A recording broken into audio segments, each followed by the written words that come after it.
Estamos de volta ao terceiro bloco do Antenados na Geral. Estamos falando um pouco sobre pena de morte. Qual é a sua opinião? E é interessante porque quando a gente debate sobre isso, nós falamos de pessoas recuperáveis e irrecuperáveis. E é interessante, temos aqui dois entendedores de lei, dois homens de Deus, e falam, André, existem pessoas que são irrecuperáveis. A lei da sociedade existe. Em alguns casos, pena de morte nos países que lá tem essa possibilidade, né, e essa ferramenta é usada. No Brasil, como não é, o pastor Eduardo até falou, André, para os irrecuperáveis, prisão perpétua. Prisão perpétua. Doutor Javé, prisão perpétua. Você tem algum pensamento sobre isso? Eu não vejo muita diferença da prisão perpétua para a pena de morte. Ou, por exemplo, eu acho que pouca gente sabe também que no Brasil existem regimes especiais de prisão, com prisões especiais, que equivale a quase Guantánamo, que é a câmara de tortura mais democrática do mundo, onde os cidadãos são presos lá sem direito a nada, inclusive sofrem tortura legal instituída pelo Estado, para confessarem desde o afogamento até choque elétrico, etc., tudo devidamente legal, né?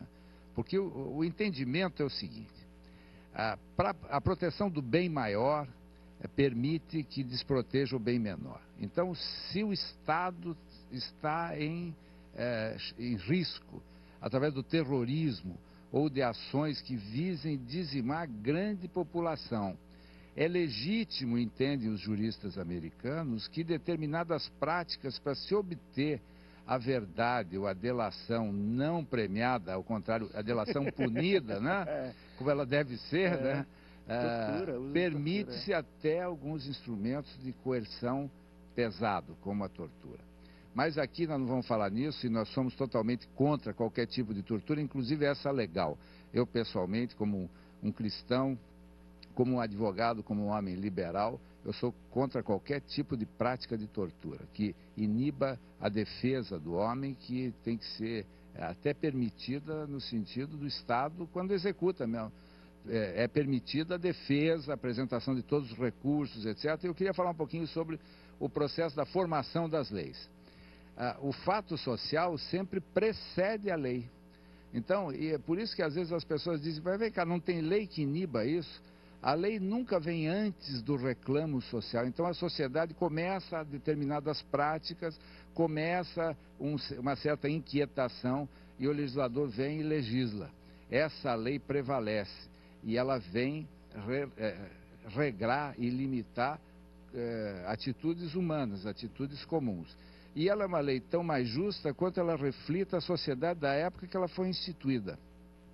Existem leis que são perpétuas. No Brasil existem algumas cláusulas que vão durar enquanto o Brasil existir como Estado, que são as cláusulas pétreas da Constituição Federal. E entre elas existe o devido processo legal. Então, nenhum cidadão brasileiro ou dentro do território brasileiro pode ser punido sem um processo legal. Então tem que ter um processo. Nesse processo as partes têm que ser representadas, tem que ter advogado. Se não puder constituir um advogado, o Estado fornece um advogado, que é um defensor público. Ele tem direito ao duplo grau de jurisdição, que significa o seguinte, tem direito a recurso sempre. Se ele for condenado por um juiz singular, ele tem direito a recorrer por um grupo de juízes que vai reexaminar aquela sentença do juiz primitivo. Bem, isso tudo posto, a legislação, ela atende ao reclamo da sociedade. Então, ela tem agravantes e atenuantes. Então diz assim, matar alguém, pena de 20 a 30, ou de 10 a 30 anos, não lembro de cabeça, mas o máximo é 30 anos. Mas tem agravantes. Se você diminuiu a possibilidade da vítima reagir, então isso é um agravante. Se o criminoso usou premeditação ou meios cruéis ou qualquer tipo de coisa, então, por exemplo, esse engenheiro que foi morto na Lagoa, que a quadrilha, o menor principalmente, aquele que matou, deu várias facadas de baixo para cima e puxava a faca que esfacelou todas as vísceras daquele homem, que ele sangrou até morrer, quase 8 horas, caído no chão. Então, essa crueldade é agravante da pena. Bem, e existem os atenuantes. E vários atenuantes. O arrependimento, por exemplo, é grande atenuante na condenação. O sujeito diz, não, eu errei, eu confesso, né? eu não quero mais isso para mim, eu vou pagar o que eu tenho que pagar e pronto, e liquida. Agora, o direito penal brasileiro é econômico, ele não é humano. As penas pelo crime econômico são infinitamente maiores do que as penas dos crimes humanos, da vida. A vida humana é punida com no máximo 30 anos. Um crime econômico do mensalão lá deu 70 anos de prisão. Então, as questões, elas passam por uma sociedade... É uma sociedade que deixou de preservar a vida e passou a ser uma sociedade econômica. Então, isso também tem que ser adequado. Então, qual é a pena de morte? Você não vai dizer o seguinte, a pena de morte tem que ser para o sujeito que assaltou um banco. Até tem gente que vai dizer, até acho razoável uma distribuição de renda à força, né? Porque como os banqueiros estão ganhando dinheiro, então, se o cara distribuísse entre os pobres, né? E a gente tem que tomar muito cuidado para não incentivar a criação dos Robin Hoods da vida, né? O cara que rouba do rico para dar para os pobres, que faz isso, que faz aquilo, que é o populismo, um determinado tipo de política que se faz através da distribuição gratuita de coisas em troca de benefícios próprios. Então, nós temos uma sociedade plural, complexa, violenta e que precisa de ações enérgicas e imediatas e que tem que ser já. A sociedade não pode esperar. Esse debate sobre pena de morte se levantou muito porque há pouco tempo atrás até 2 brasileiros já foram, né, nesse ano, né, nos últimos meses, condenados na Indonésia por tráfico de drogas.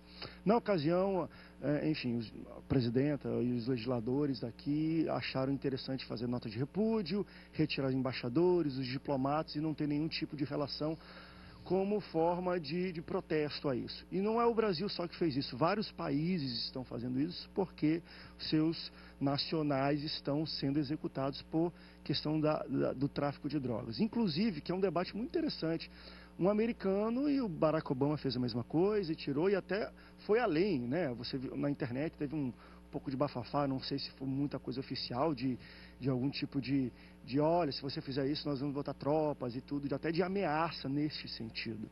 Só que se levantou o debate, poxa, como é que pode um país onde tem uso da pena de morte querer tirar e ameaçar um país por usar a pena de morte dele? Claro, e aí se levantou um pouco sobre, será que eles estavam julgando o tipo de crime, estavam achando que o crime de tráfico de drogas é muito brando para o tipo de pena que está sendo usado, que é a pena de morte.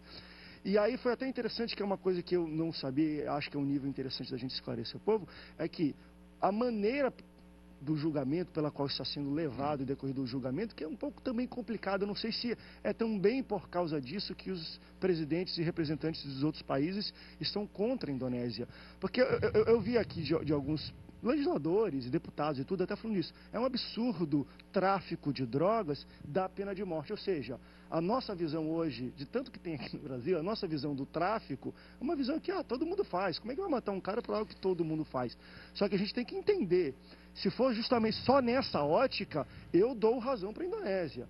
Porque eles sabem qual é enfim, as implicações que um tráfico de drogas pode ter lá. No Brasil nós sabemos, aqui, se a gente for ver os índices de morte por causa de droga, de tráfico, é muito mais do que acontece na Indonésia na pena de morte. Mas eu acho que a discussão não é só essa, não é talvez se a pena se o crime é um crime brando ou não. Como é que você vê isso? Olha só, é por isso que mais uma vez eu vou defender o sistema brasileiro. Deixa eu explicar por quê. Eu não defendo a prática, porque a prática, o cara é condenado a 15 anos, se ele é primário, ele cumpre 1/6 da pena. Agora é que pioraram para crimes hediondos, ficou 3/5 da pena. Mas antes era uma facilidade tremenda. O cara pegava 15 anos, cumpria 1/6 da pena, tinha um bom comportamento e já ia para o regime semiaberto, que é onde ele tem que trabalhar durante o dia e à noite ele vai dormir, né, num estabelecimento próprio. Eu sou a favor do sistema brasileiro porque, fortalecendo o que o colega falou, no devido processo legal, você tem direito ao contraditório e tem direito à ampla defesa. Existe um princípio constitucional chamado presunção de inocência. Isto é, André, enquanto um processo ele não transita em julgado, a pessoa ela não pode ser considerada julgada. O que aconteceu na Indonésia? Eu não estou falando nem do Marcos, que foi morto, né, condenado à morte em janeiro. Eu estou falando do Rodrigo, esse de agora. Há elementos comprobatórios de que havia um problema de ordem psiquiátrica, um problema de ordem mental do Rodrigo. E não foi levado em consideração nesse devido processo legal a qual nós estamos falando aqui. Então, agora, existe um outro lado também, o lado da soberania. Isso é do direito internacional, né, doutor? Existe a soberania de um país. E se a Indonésia, ela estabelece como normas aquele tipo de direito, né, isso é um direito interno dela, os países, e agora estou falando como advogado, precisam respeitar essa soberania do país chamado Indonésia. Inclusive aconteceu um fato, foi um grande milagre, eu estou até procurando saber, porque eu acho que essa filipina deve ser evangélica. Porque havia uma filipina no meio dos 9 que estavam para ser mortos, né, condenados à morte, e que num último momento parece que surgiu alguém... A outra pessoa falou, fui eu... Dizendo, fui eu, e foi suspensa a execução dessa mulher. Né? Mas então eu quero reiterar, e eu quero trazer aqui um pouco mais, apimentar um pouco mais o debate. Sou tão contra a pena de morte quanto outros 2 institutos que para mim é pena de morte. O aborto e a eutanásia. Para mim, tudo que retira a vida de alguém, seja por aborto, por eutanásia, essa semana saiu na mídia, uma pessoa que estava há 42 anos no estado vegetativo. Eu não me lembro o país agora e que morreu. Né? A família tem o direito de dizer ou não se ela permanece viva numa situação como essa. Mas eu também sou contra a eutanásia. Eu também sou contra a eutanásia, como eu também sou contra... Se for ver dessa ética, poxa, como é que é contra a pena de morte e a favor de um aborto no mesmo local, no mesmo estado, não é a mesma coisa? Exatamente. Vamos para um rápido break, depois a gente volta para o último bloco. E é muita coisa que tem para conversar. Um dos pontos que eu queria também tocar, e a gente vai entrar um pouco nesse caso, né, de como foi julgado, qual é a democracia, até que ponto cabe recurso, e você tem ampla defesa num país como esse. Mas tem uma outra situação também no Brasil, sobre a questão só da gente voltar agora e terminar como a gente começou. Da recuperação, as pessoas são recuperáveis ou não. No Brasil, o sistema, que isso é interessante, não adianta a gente ter leis, uma legislação fantástica que julga bem, que ela é justa e, vamos dizer assim, a punição ou a recuperação dela não está à altura. O sistema carcerário brasileiro, hoje, estudos apontam que 75% dos criminosos são reincidentes, ou seja, quando eles são soltos da prisão, eles voltam a cometer crimes. Então, o nosso sistema carcerário, ele não conserta, ele torna o cara ainda mais irrecuperável. Não é uma bola de neve isso? Mais ou menos. O sistema carcerário público, porque existe o sistema carcerário privado, com a privatização das penitenciárias, que os índices são outros. Opa, a gente vai falar um pouco sobre isso, que é muito importante. Vamos para um rápido break, daqui a pouco a gente volta, continue participando, não sai daí, o Antenados volta já já.